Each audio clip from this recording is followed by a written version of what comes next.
So this is about how you narrativize drugs, right? How you talk about them. And this is why my work has tried to make that contribution, right? To focus on perspective that criticizes how we talk about the usage of drugs. On the Mexican side, what we're going to have, unfortunately, is more deaths of civilians, more deaths of especially poor people, right, that have to deal with state violence in the most remote areas. And so this seems to be, of course, the case of the forever war, and fentanyl is just the most recent episode.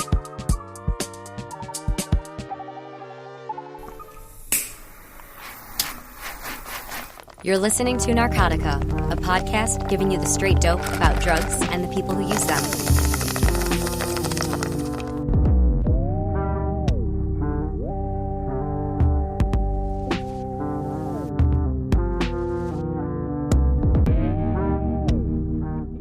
If the war on drugs is to be taken literally, then it is at its zenith. There are more casualties than ever before in U.S. history, with record funding for the cops and the DEA and all their guns, drones, and all their cute surveillance toys, yet there is no end in sight, making today perhaps the most intense period in the entire conflict.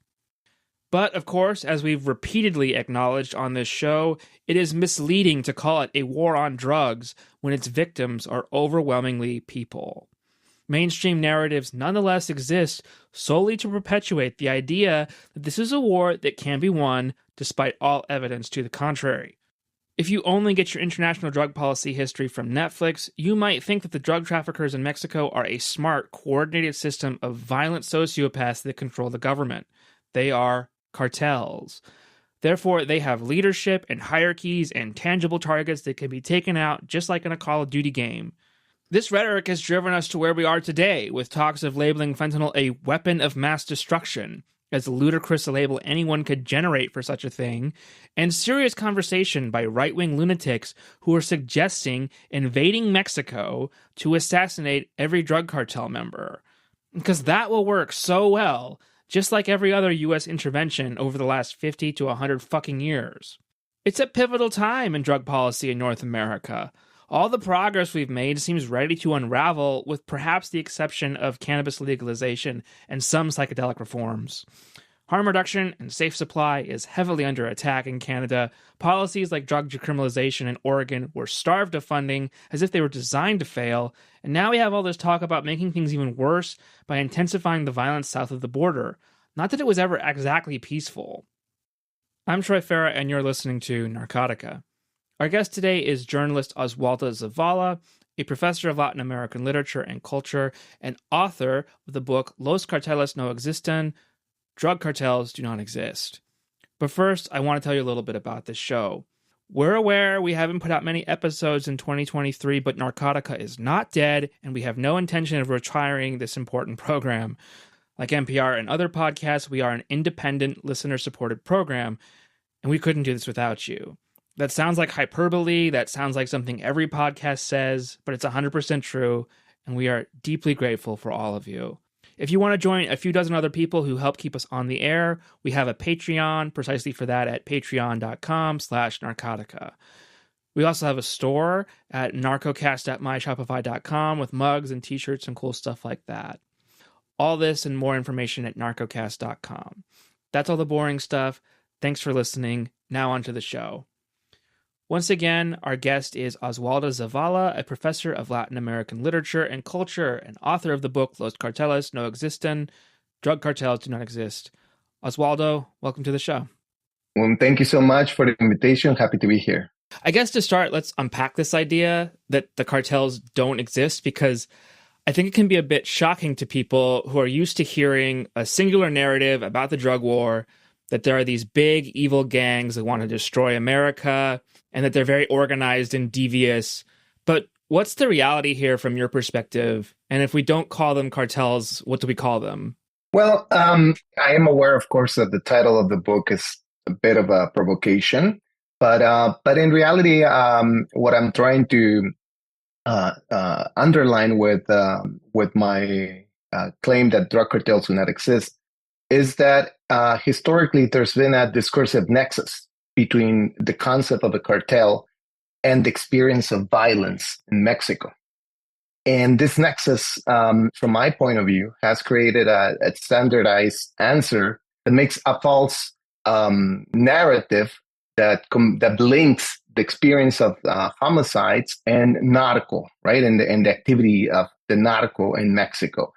And what I'm trying to stress with my book is that there is a clandestine economy, of course, that has existed for over a century, but that has never reached such levels of violence that we have seen, especially from 2006 and on, when the deployment of the armed forces and federal police began in Mexico. And so what I try to do in my book is to provide a critical perspective about the concept of drug trafficking as it is seen from the platform of a war on drugs. And what I do by doing that is to show, well, a couple of things. First, that the concept of cartel was actually narrative devised, coined, and first articulated by U.S. institutions sometimes in the 1970s to create the powerful mythology that narco traffickers in Mexico and elsewhere, in particular in countries like Colombia, have reached such potential, such power, such defiant presence that they can challenge the state and the armed forces and even surpass them to create this reign of terror and lawlessness, and to even, as it is claimed more recently, capture entire regions of the country, right, and govern actually in those regions. And what I try to do then in my book is to show that historically this is not only not verifiable, but very recently there was no such thing as a national security crisis related to drug trafficking altogether. If you looked at official homicide statistics from Mexico, you see that the indexes of homicide in Mexico from 1997 to all the way to 2007 actually showed a sustained reduction, right? That only was interrupted precisely when the militarization began in 2006. And so do you have a very interesting and very conflicting context, right, to the war on drugs in Mexico. Historically, they never amounted to a national security threat. They were actually, and this has been documented by historians and journalists throughout decades, they were usually under the control of a state of exception in Mexico that heavily subalternized, trafficking groups all throughout the 1970s and 1980s. And only it is because of the policy of the war on drugs that emerged with particular violence in the late 1980s that we started shifting our mentality of drug trafficking as a major enemy domestically and transnationally. And that we somehow we needed to accept the idea that the only way to deal with them was through the use of military force. And this is an idea that was gradually implemented throughout the 1990s in Mexico through heavy diplomatic intervention, geopolitical strategy from the U.S. into Mexico, all kinds of agreements, militarized agreements, and of course, the gradual expansion of the security apparatus in the country that led us to have just a very ripe moment of state violence that needed just a spark of what we started calling then the war on drugs in 2006.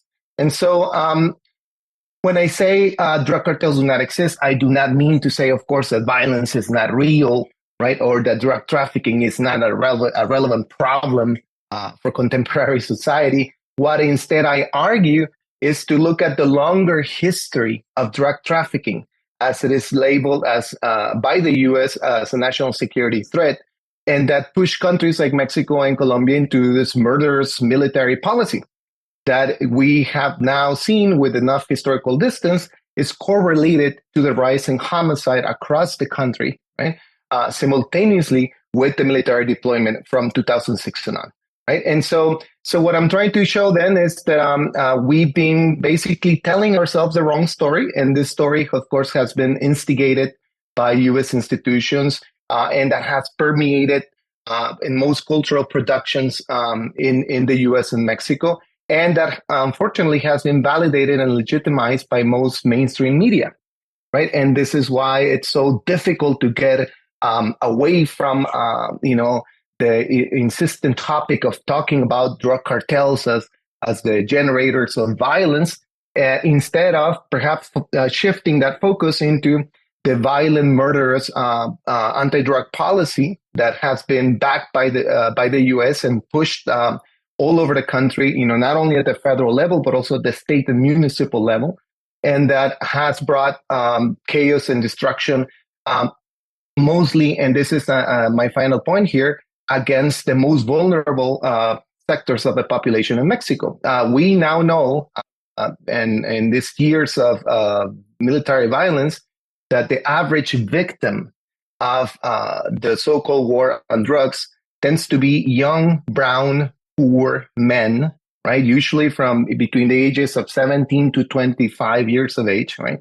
Living in the outskirts of major cities that have nothing to do, right, with the fantasy and the mythology of Netflix series, right?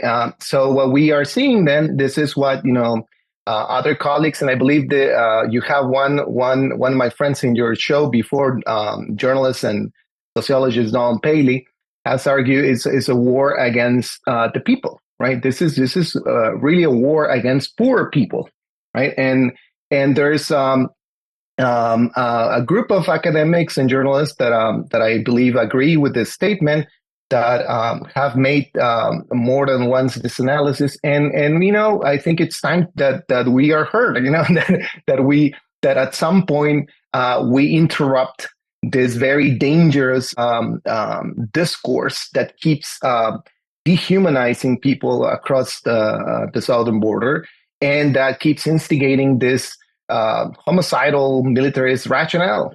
Thank you. That's such a good answer. And since you brought up the Netflix series like Narcos, like I've never seen it. I've never had any interest in it. I'm just not interested at all in this mythology of like the really crafty, head of the drug cartel or whatever. This is. So what you're saying is it's not like there's these huge organizations like Coca-Cola as a corporation, right? Like there's a CEO and there's a whole hierarchy and they have an HR department. The cartels don't really do that. Like they're more like these disconnected traffickers that are sort of kind of, serving their own interests and not like one organization.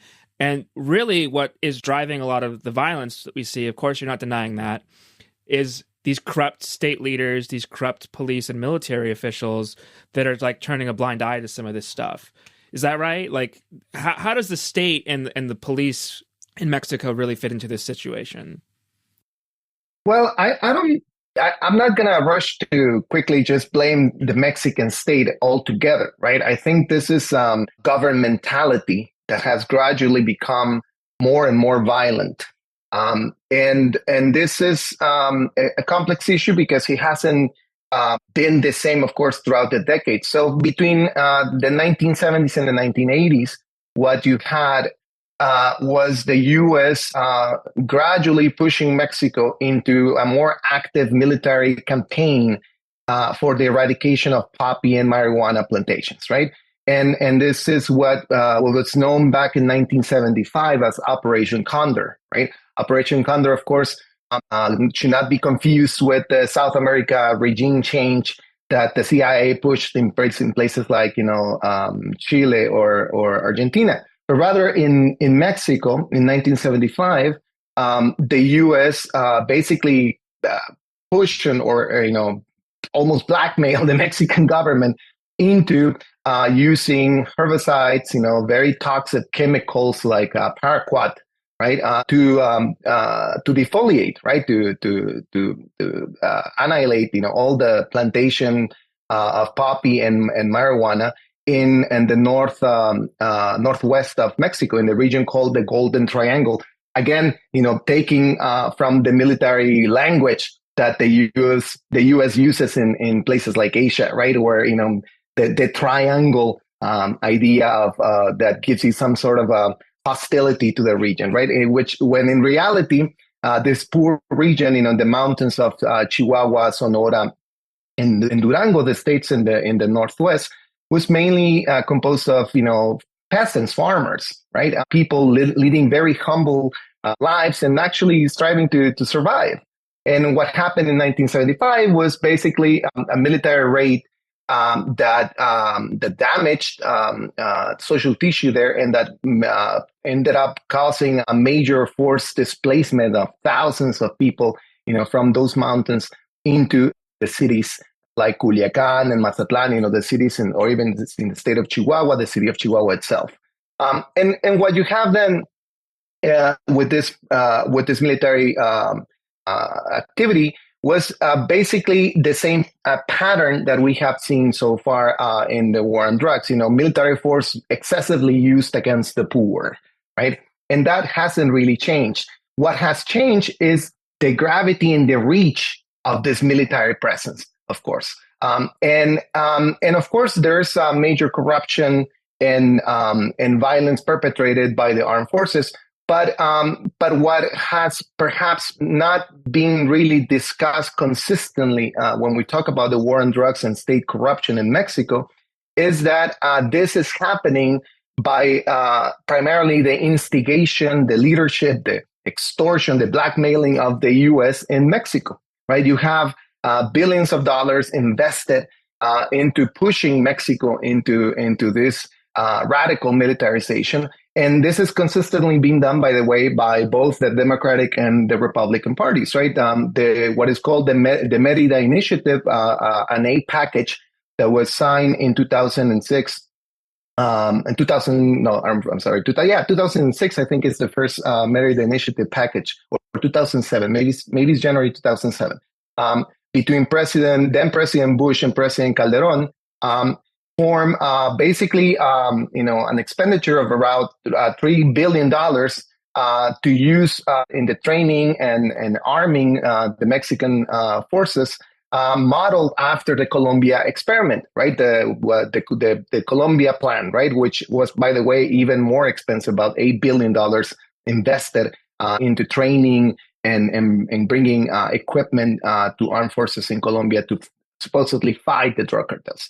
And then a couple of years later, President Obama ratified the agreement and kept pushing for the war on drugs. And what is extraordinary about this is that it's just one aspect of the constant presence of the U.S. training police officers at every level. We're talking about thousands of police officers and soldiers that went through this training and shifting the mentality of their role in security activities in Mexico.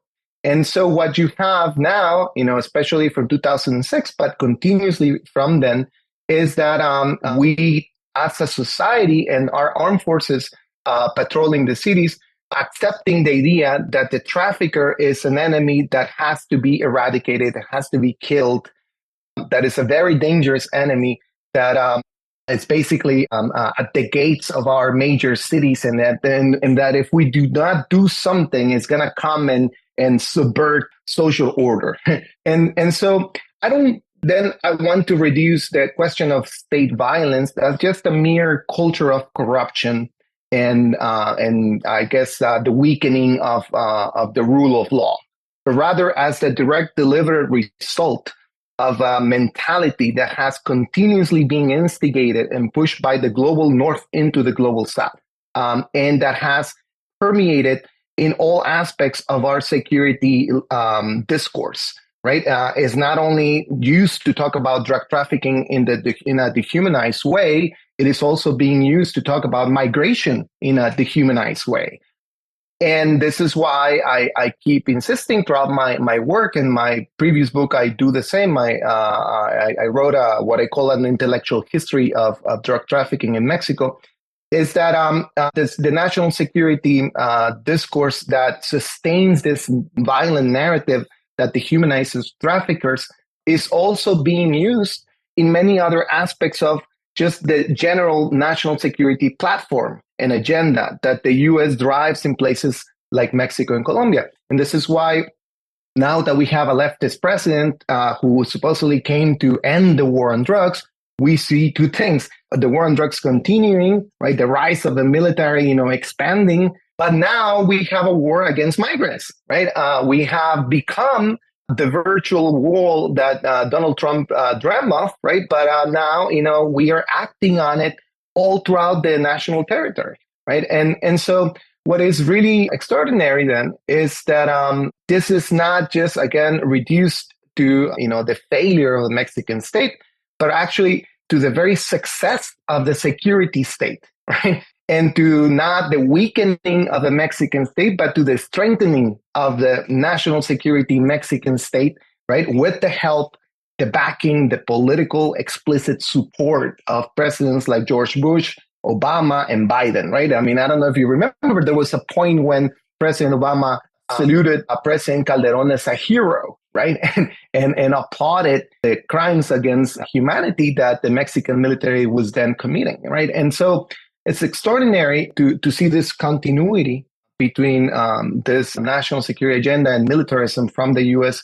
into Mexico throughout decades of political history in both countries, and not see a substantial change between ideologies or parties in power. And it does then tell you that this issue is not reducible, right, to a culture of corruption, but rather to a very efficient creation of a state apparatus that legitimizes killing as a form of governance.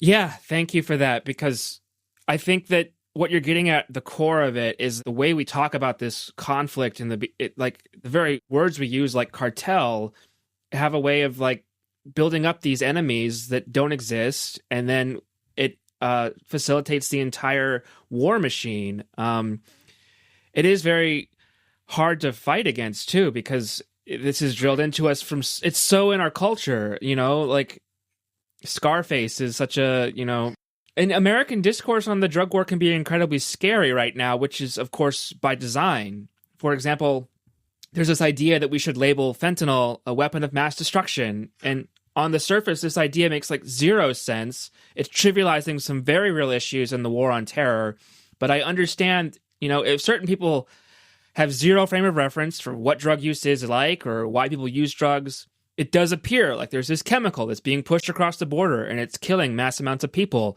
Plus, there's the whole history of the opium wars between Great Britain and China. So where do you fall on this idea of like calling fentanyl a weapon of mass destruction? Well, I mean, this is the latest iteration of the national security agenda, right? That keeps upping the level of danger and emergency to justify the advancement of these very violent security policies, but also the very lucrative contracts that ensue, right?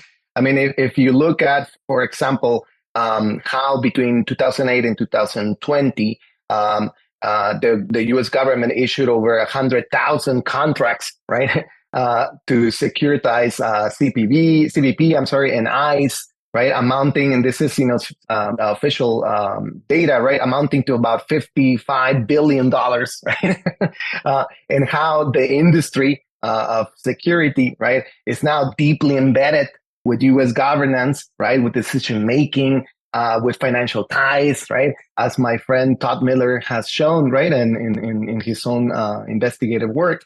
Then you see, of course, that the need to continuity. Right. And if, of course, we are at a point in history where, the conventional drugs no longer scare people, like marijuana, for example, that became not only decriminalized, but actually in itself a very lucrative market, right, in the U.S., then, of course, you can quickly see the need to shift or keep shifting the hostility and the enemy building across the border, right? And now this is, of course, not to say that fentanyl should be minimized as a problem. Of course, it is a very dangerous drug and has caused tremendous pain and death in the U.S.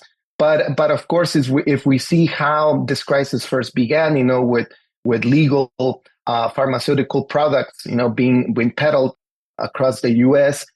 With the introduction of fentanyl, first from all kinds of border points of entry, right? Not just Mexico, also Canada. Even directly shipping, from across the Atlantic.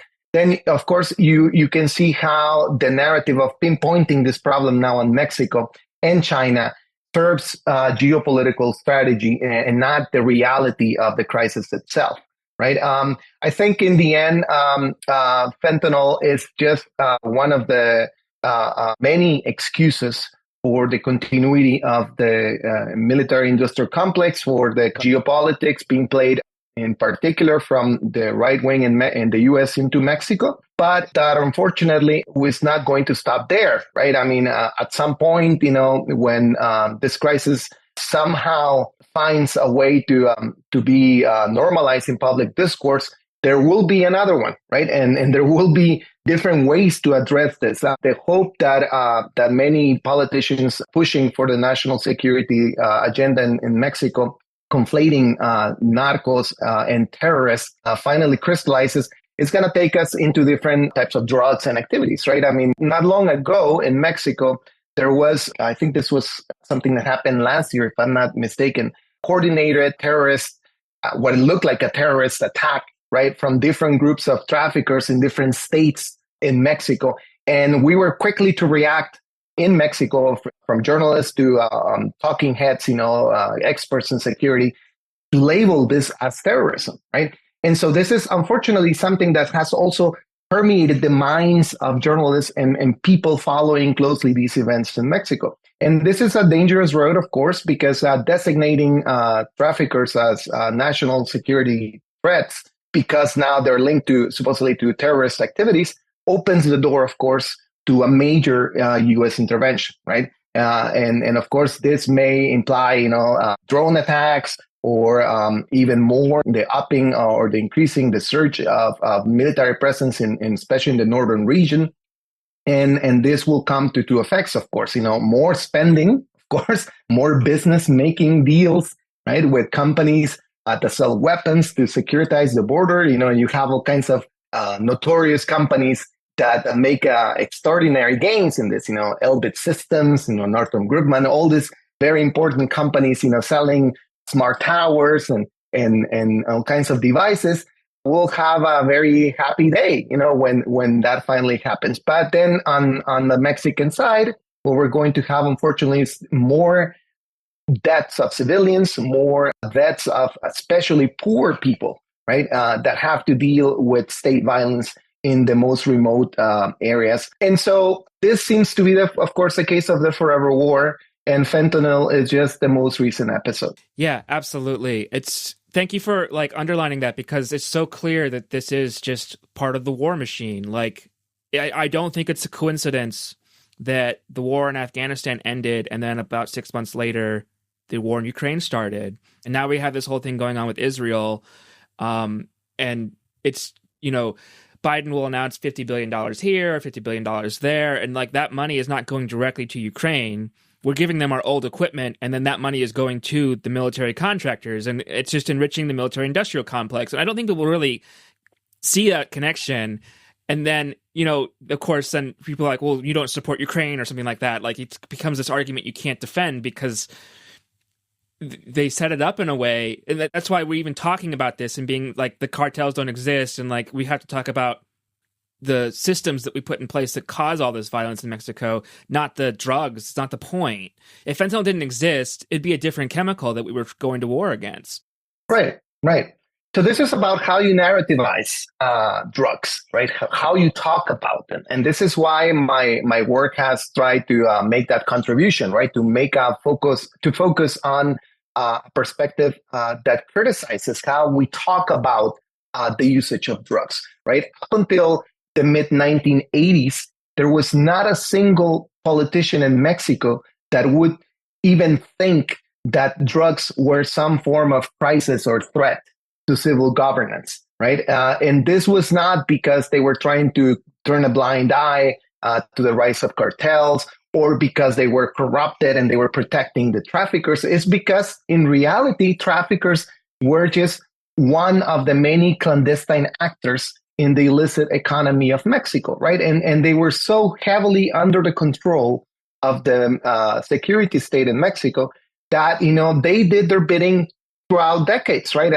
Including, for example, helping with weapons and training sites for the U.S. preparing Contras to launch the offensive in Nicaragua, right? So The U.S. even used traffickers themselves in Mexico in the 1980s for its own foreign policy. And this is why it's strange and extraordinary to review the history of the drug trade in Mexico, because when you look at the 1980s, when they finally become known as national security threats, when they're started to appear in the public eye as enemies of society, the first surprise in Mexico were the traffickers themselves. There's many interviews when people like Rafael Caro Quintero, the most notorious trafficker of marijuana in the 1980s, or Miguel Ángel Félix Gallardo, the head of the famous Guadalajara cartel in the 1980s, both claim in separate interviews already in prison that they first heard the word cartel when they were already detained, right? When they were already convict of long prison sentences. They both agreed that the word cartel just started circulating in public discourse without even their knowledge. And so it is important to trace that history, because if we adopt that language uncritically, if we start repeating by what the government says altogether consistently about the drug world, then we become involuntary legitimizers of official discourse, right? And we start normalizing these official explanations that in the end up making the militarization something permanent, allowing for the increase of public spending in arms and weapons and training. And it takes us to a point in history like Mexico is right now, where our national security state apparatus, the second largest budget in the nation, right? And so it is very important to understand these things, because not only we allow major shifting in rule in the governance of our country, but also because those very changes end up affecting our daily lives altogether. Yeah, it's crazy how this narrative sort of becomes reality just because people talk about it so much and just embrace it that way. It also seems like war with the drug cartels, like a direct war of invading Mexico, is another aspect that is repeatedly being floated by the right. And it sometimes just appears like it's just tough talk, or it's just like dismissed out of hand. But I really feel like if a Republican wins in 2024, this could become a real possibility where we see the U.S. military or something like that just invading Mexico and going to war with what they call the cartels. But I think there needs to be a massive coordinated campaign to oppose this idea at every turn, because it could actually happen. But I also wonder if I'm just being paranoid. Well, I mean, I think in this case, perhaps it's not inappropriate, right? I think it is something that we all have to give in a little bit, just as a way of guarding ourselves against this radical thinking, right, of the security state. And just a point in your own paranoid, I think, the question of narcoterrorism has been supported by both Democrats and Republicans alike, right? One of the major proponents of thinking of Mexican cartels as terrorists was none other than Hillary Clinton, right? When Hillary Clinton was a U.S. senator, she was one of the major proponents of this idea, completely in continuity with even the Ronald Reagan administration that started thinking this way, Mexican traffickers, right? In 1986, Reagan signed this very well-known document now, but back then was a secret national security directive designating Mexican cartels as a national security threat. And the word narcoterrorism appears already in that document, right? So this is a concept that has been floating in political discourse in the U.S. for decades and has been tried at many points in U.S. history. It just hasn't had the success of crystallizing as a thing the way cartels did, right? Because simply there's no evidence whatsoever, right, that traffickers can really behave as terrorist organizations, right? So far, even though there's the discussion about it, and traffickers are attributed to all kinds of extraordinary violence and horrifying killing, the word itself is still, fortunately, unacceptable in political discourse in Mexico. But you're right to think that if two right-wing governments align, right, in Mexico and the U.S., there could be some form of potential agreement to allow, perhaps deployment of drones, armed drones, to target Mexican organizations, perhaps not seen as an invasion, but as another form of cooperation, right, between the two nations. And that is very scary. I think it's unlikely. I don't think it will happen. I think it's mainly political propaganda to incite the Republican base in particular, but also I think liberals use it all the time whenever convenient. And I believe in Mexico happens something very similar, right? The right wing uses this concept to attack the leftist government, claiming that it hasn't done enough, right, to fight the cartels, etc. And hopefully it won't go beyond that. But what you're saying is true. When in Mexico back in the 1980s, did we ever imagine that our country would be militarized to fight traffickers, right? When our own traffickers back in those decades in particular were seen collectively as just poor people trying to survive in a very violent world, right? This is something that I study in my book. In the 1970s and the 1980s, most film, TV series, or even novelas, in particular popular music, the famous narcocorridos, were all depicting traffickers as, peasants coming down from the mountains to survive, to make humble attempts to traffic maybe a little bit of pot and usually failing at the endeavor, right? Usually being caught or betrayed. And so these were very cautionary, moralistic tales to prevent people from even thinking of drug trafficking, right? So what has been extraordinary in the way the drug trafficking discourse has altered our minds is that we went from knowing that traffickers were just, people excluded from society in a very violent way to thinking that they are now terrorists, trying to take over. And so that dramatic shift, of course, this is what I argue has happened because the U.S. deliberately built a mentality, a rationale that Mexico then adopted for convenient political purposes to augment our security apparatus and to, of course, instigate the idea that we needed to fight these demonic traffickers that were about to, kill everyone. Yeah. I think it is a really scary narrative to say that people like this are terrorists because it doesn't make any sense to me. They're not causing terror on the streets of the US or whatever. But, I can see it happening where we do drone strikes or they'll call it special operations or whatever and sending in SWAT teams or whatever.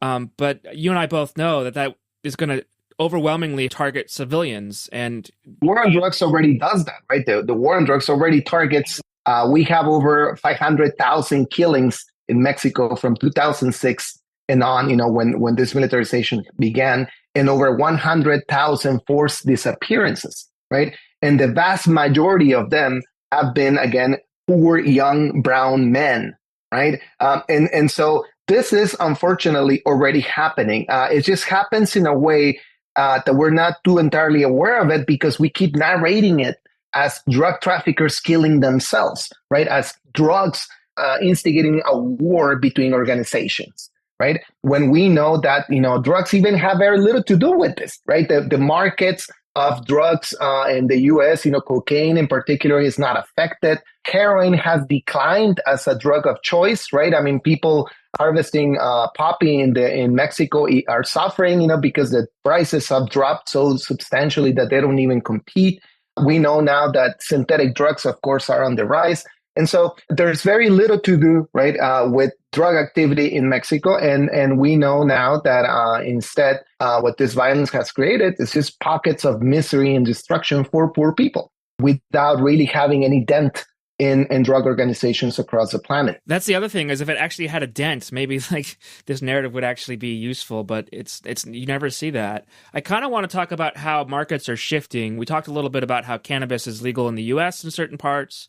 And I've heard that has caused a significant drop in cannabis trafficking across the Mexico-US border. And actually, it seems to be going the other way. A lot of this really high-quality cannabis is going to Mexico instead. So that's sort of a weird shift. But there's also, you hear all this stuff about cartels selling avocados or huachico, the theft of oil and gas from national Pemex refineries. So can we talk about, this is just a perfect example of how the drugs aren't the point. Things will be trafficked no matter what. If there's profit to be made, I can't blame poor people for wanting to make a little money when we kind of put them into systemic poverty using systems like NAFTA and all kinds of stuff like that. So how are things shifting even away from drugs? What does that actually mean? Well, I think it means two things, right? First, the hypocrisy and the full-blown contradiction of the anti-drug policy, right? If we backtrack to the 1980s when cannabis was illegal, right, and when we militarized regions of Mexico to destroy marijuana crops, right, in a very violent way. And now we see, of course, a multi-billion market for cannabis in the U.S., making it a real killing in finances. I mean, it is projected by 2023, cannabis is at least estimated around $30 billion, right, annually, from 23 and on. Whereas in Mexico, right, cannabis is still illegal, right? And we're still dealing with the prohibition. A prohibition, again, that does not align with the U.S. And what that has caused in reality is to prevent the rise of a legal cannabis market in Mexico, right? And this is why, of course, now the U.S. and Canada have the upper hand in making incredible gains, right, in the legal market, but we're not allowed to have our own cannabis market.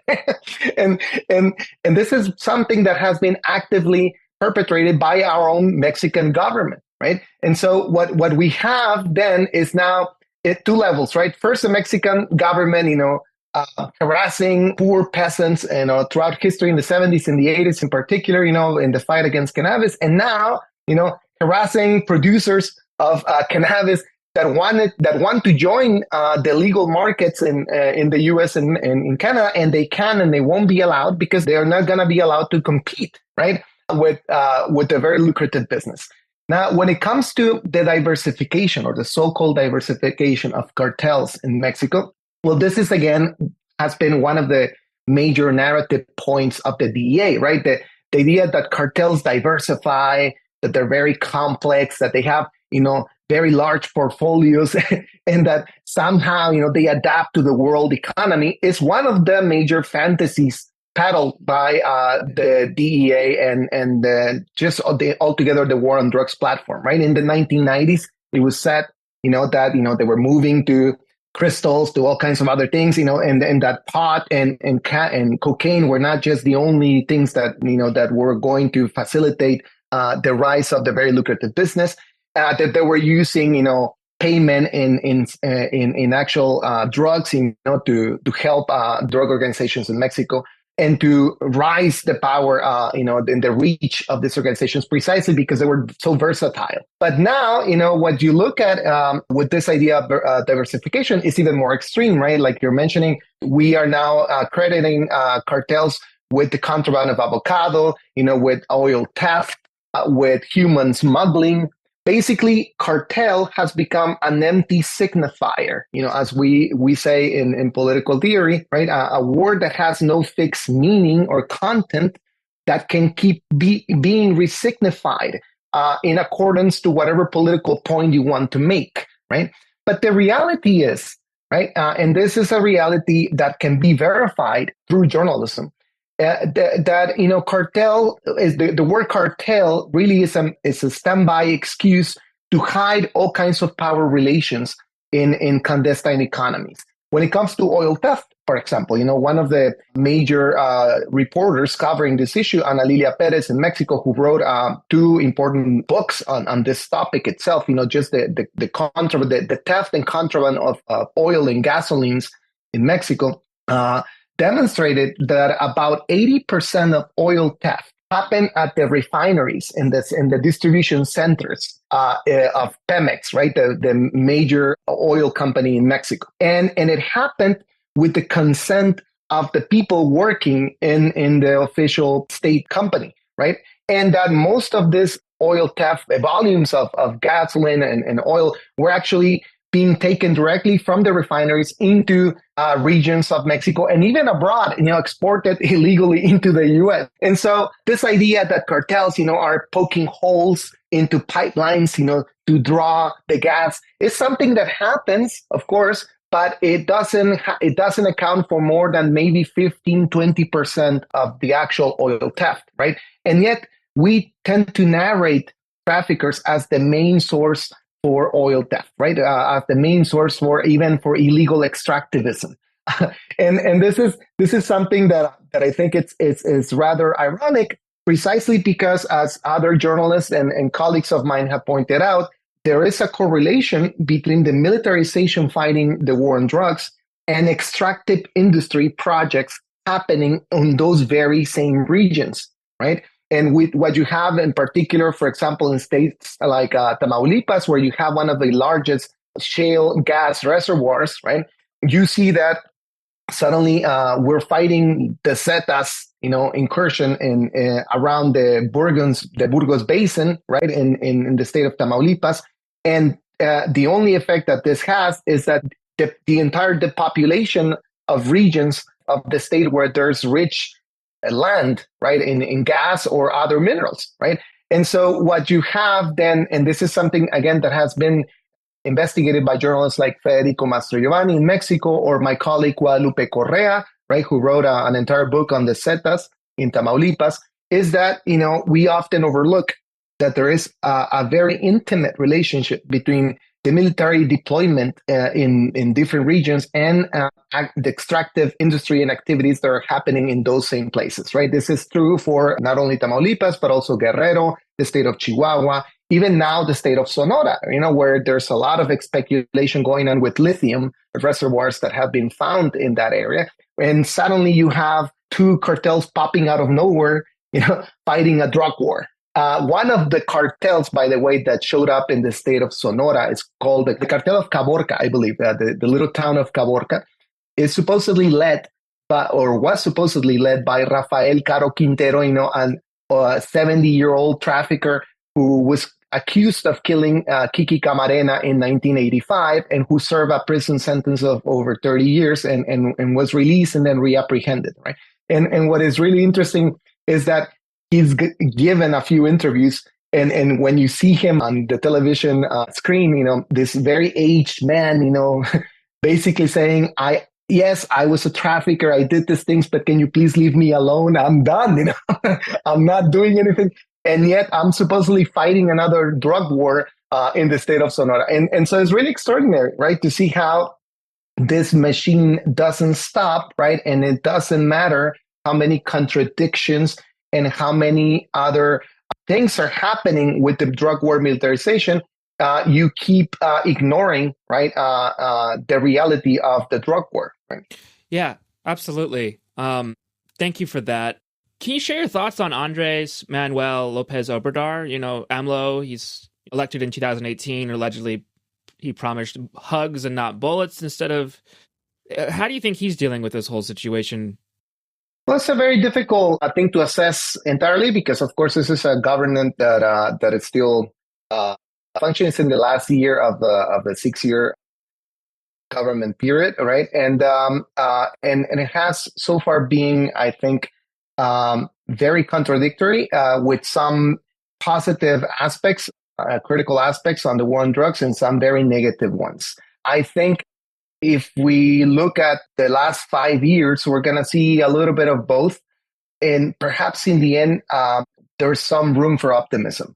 First, we got to remember that Lopez Obrador came to government promising an end to the drug war, right? In particular, to the military deployment, armed forces across the country. He was promising this because part of his campaign was to criticize, the legacy of Felipe Calderón, right? And the murderous rate that the militarization left, right?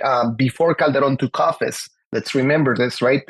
The homicide index was about 8 killings per 100,000 inhabitants, right? At the peak of the drug war during the Calderón years, this rose to over 40 and 50 killings per 100 inhabitants. And in cities like mine, Ciudad Juárez, this was even worse, right? At some point, we had a rate of 230, right, killings for every 100,000 inhabitants, right? I mean, it was a very, very extreme moment of violence in a city that a couple years before had a very normal rate, even not higher than cities like Los Angeles or Houston, right?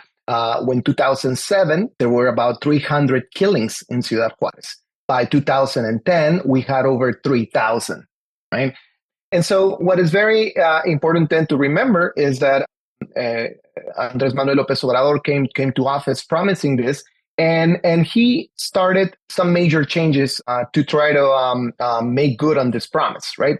The first was the construction of the National Guard, right? The creation of this federal police institution that was going to replace the federal police itself, that was ridden with corruption and all kinds of accusations. And the creation of the National Guard was actually some legislation that was approved from all parties in Congress that had tremendous public support. And the promise was that it was going to keep its mandate as civilian, right, leadership. Right, so it was going to be led by civilian public officers, right, not military. However, a few years into it, he decided to incorporate the National Guard permanently into the Sedena, right, the Defense Secretariat in Mexico. And this is a major point of contention, right, because then basically this allowed for the military to keep full federal control of security activities all across Mexico, and there's no federal force other than the military now conducting security operations.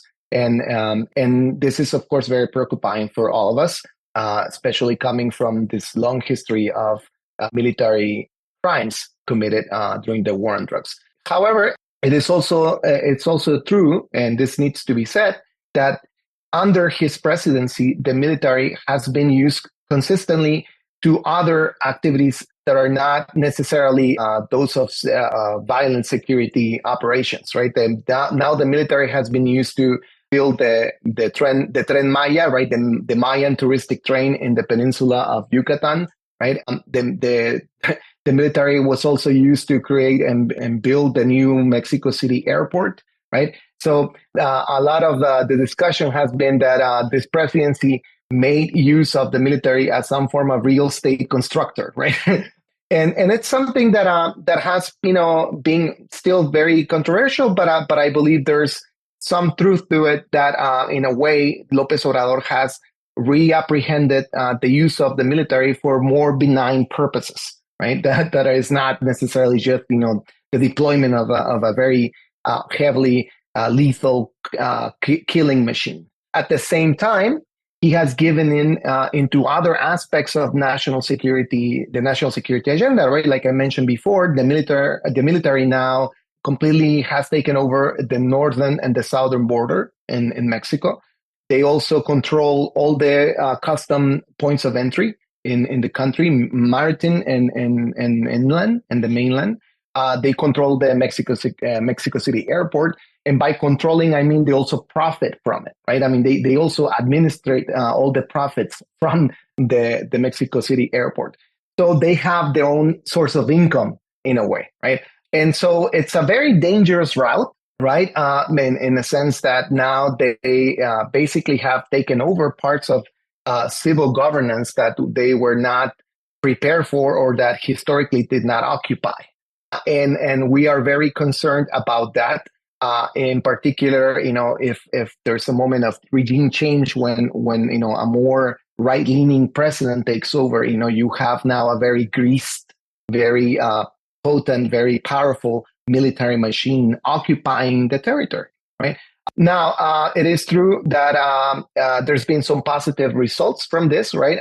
First, we've seen a reduction or at least a stalling and then a minor reduction in the murder rates in Mexico. And that's something to be credited to him. There's also the case that there's more political will to try and prosecute and convict soldiers who have committed atrocities in different moments in history, not just in the distant past, but even more recently. There have been plenty of prosecution, right, from the federal government. There's also been some outright protection to some high-level military officers, like the former Secretary of Defense, Salvador Cienfuegos, who was arrested in the U.S. and then sent back to Mexico by a negotiation from the López Obrador government and completely exonerated from all charges. So we're not exactly happy about that, and most people condemn that So I think it's a government of contradictions.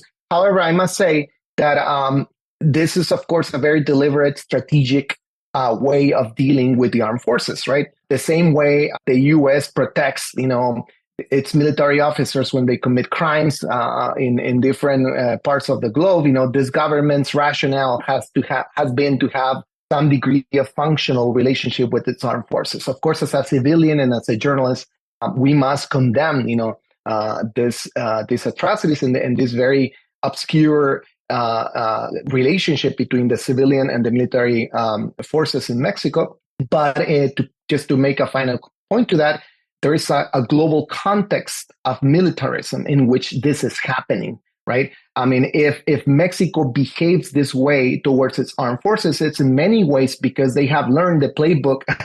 They have taken a page from the U.S. playbook on how to deal with its own military. I mean, the U.S. is one of the most militarized countries in the planet that, brings all this enormous budgetary appropriations to defense, to lucrative contracts, as we were just mentioning, right? And they act and behave with total impunity, almost total impunity, right? And so, if anything, our Mexican armed forces are modeled after a network of power and impunity and business mentality of security that has been, instigated and conceived north of our border, right? And so, again, this is why when we talk about the war on drugs, I always resist the idea of just simply reducing this to a culture of corruption and misbehaving or weakening of our Mexican state.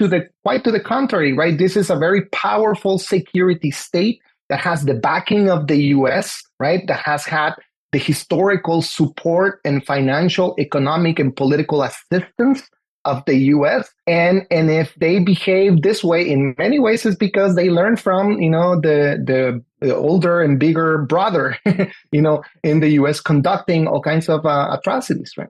Absolutely. It is so hard to generalize about any of this. And I think that's part of the problem, is that so many people on so many sides are trying to fit this into a narrative and make it fit their agenda.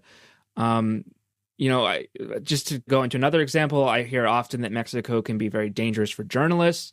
A lot of journalists are killed in Mexico, but it's not because of covering the cartels. Is that right? I mean, yeah. I mean, the Artículo 19, one of the most credible organizations protecting journalists, an NGO conducting research and assisting journalists in Mexico, has said repeatedly that I think the right figure is about 7 of every 10 acts of violence committed against journalists are usually committed by state actors, not by non-state actors, right? Are usually committed by people in government, in the military, in the police.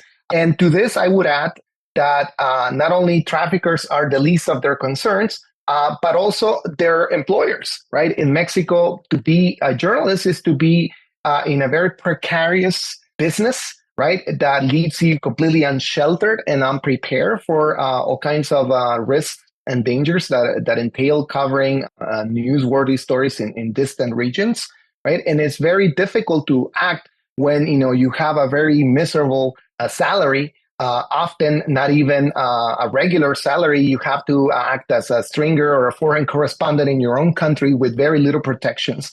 And what is then very sad and consistently outrageous is that a lot of the multinational companies that own newspapers and TV networks then are very willing to cry foul when a journalist is put in harm's way, but they do very little to protect them, right? And they do and contribute very little to just to improve the quality of life for a lot of these journalists. So all this to say that to be a journalist in Mexico really is to engage in a very precarious profession that makes you a target in the eye of state actors. And once again, the state actors behave this way, right? Because we have accepted, and we've been fed up and accepted this mentality that we're fighting some form of just war and that, having the military all over the place, controlling borders, controlling checkpoints, instigating violence against civilians, is something that we must prepare to engage with, right? And so, unfortunately, this results in this tragic loss of life and violence against colleagues that are just not ready, right? And should not be ready for this type of hostility. Yeah, thank you. It seems difficult or impossible to get the true story of what's happening sometimes. So, what should people understand about what's really happening in Mexico? Or is there anything else in this topic you think people should know about? Stop trying to figure out violence as a conundrum that happens in the shadows of the most remote regions of the country. And instead to start thinking of violence as the direct result of a system, right? A system that is state-based transnationally, right? And that begins with the arming of a security apparatus that operates at all levels of civil society, right? You have this mentality of securitourism, right? The idea that we are always exposed for some form of random violence perpetrated by criminal organizations, and that then we must resort to giving up civil liberties and to naturalize and accept the presence of soldiers and police officers with large weapons that at any moment look at you in a very suspicious way. And this mentality, this security narrative and mentality, unfortunately, has so deeply become a way of imagining ourselves and our society that has permeated all cultural products, the media representations, and even just the way we think of ourselves, right? And I not long ago, I was visiting Mexico City, and my dad is always concerned about me going to Mexico City. My dad lives in Ciudad Juárez, right? and they're always thinking that the other is more violent, right? That the other region is going to do something to you. And in reality, what you have is a very precise, lethal system that is usually deployed against the poor, as we said, right? And that in the name of security, we are consistently criminalizing poverty, criminalizing the youth, racializing power relations in Mexico, right? And making, in particular, scapegoats of poor young brown men. And we keep consuming this idea over and over. So for me, the important thing is to adopt a critical perspective on the history of this security rationale, and to start also linking the way this mentality has brought the US and Mexico together, and that has imposed this paradigm that in which being young and brown and poor equals to violence. And if we really start understanding that, at least we can behave differently when we consume a Netflix series or when we listen to the news, and instead to search for those answers within the very system, right? So I'm more interested about knowing how much money is being spent at the U.S.-Mexico border than to find out how much money a trafficker is supposed to have. Because when you look at those figures, you come quickly to the conclusion that something's very wrong here, right? When El Chapo Guzman was finally tried in New York for being the head of the Sinaloa cartel, right? The DEA was only able to credit about $14 billion, right? Throughout his entire career as the head of Mexico's largest criminal cartel that allegedly had a presence in over 100 countries in the world, the most complex, sinister master criminal mind of our era only amounted to $14 billion, which is not even half, again, of what legal cannabis makes in the US in 1 year, right? And which completely pales in relationship with the amount of money the US invests in securitizing the border, right? So it's just very ridiculous and absurd, right? To keep thinking that this is about traffickers. This is about a security state, about transnational militarism, about the extractive industry, about the population and forced displacement, about managing and administering violence against poor people, and basically the securing of the global elites in the neoliberal era. and so it is very difficult to summarize it that way sometimes, because then I seem to shift away from the question of narcotics. But this is precisely what we must try to do, right? We need to take our distance and to understand that narcotics, historically, do not amount to these levels of violence. They never did, right? At least not in Mexico or places like Colombia, like I mentioned before, right? Right before the militarization, we were living one of the least violent decades in Mexican history. And so then we need to understand, and with this I could conclude this intervention, right, is that in order to really understand what goes on in Mexico, what that most people ask about, is to really think that we are not tasked with understanding the drug world itself, but rather we are challenged to look at our own governance, right, our own systems of violence deliberately created to harm people in a massive and destructive way, right? And if we start doing that, I think, at least as society, perhaps we'll cause some paradigm shift and stop criminalizing the poor, right? And resorting back to a place where our government is not our principal enemy. Yeah. I think that this is a really important conversation to be having, because people don't have these contexts or perspectives. So I really appreciate the work you do. Thank you so much for coming on the show. Is there anywhere that people can find you on social media or online? Well, I unfortunately only have Twitter, or rather X. Yeah.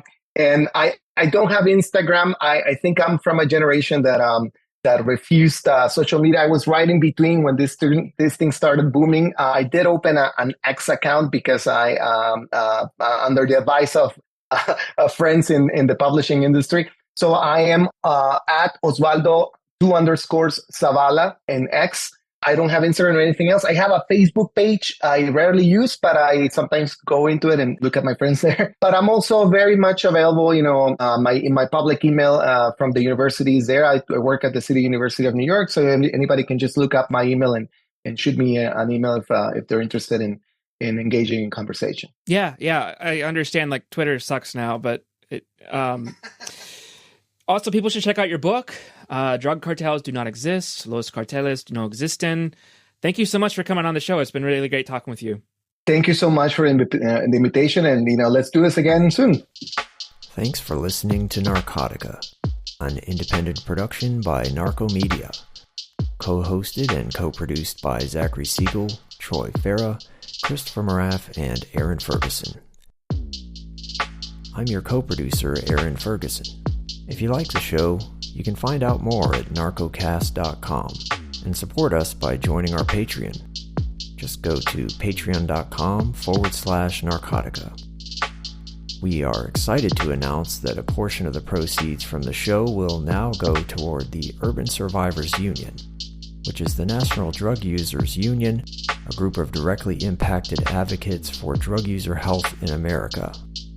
This is the way social change happens from the ground up, and we are so excited to support this group that is doing such important work to fight stigma against people who use drugs.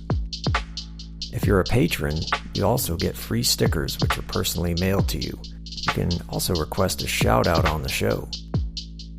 And now patrons can even get 30% off of merch in our new store, which is at narcocast.myshopify.com.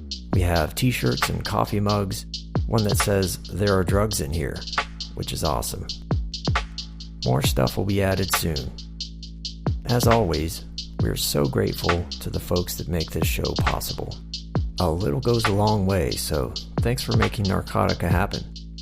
We're ad-free and we want to keep it that way. If Patreon just isn't for you, that's fine. You can help us out by spreading the word. Tell all your friends about the podcast, advocating for social justice and abolishing the drug war.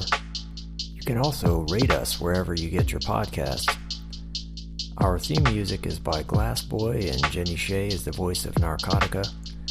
Additional music is by myself, alias Nomad1, drug using producer. Well, I guess that's all. I hope you guys have a great rest of your day. Until next time.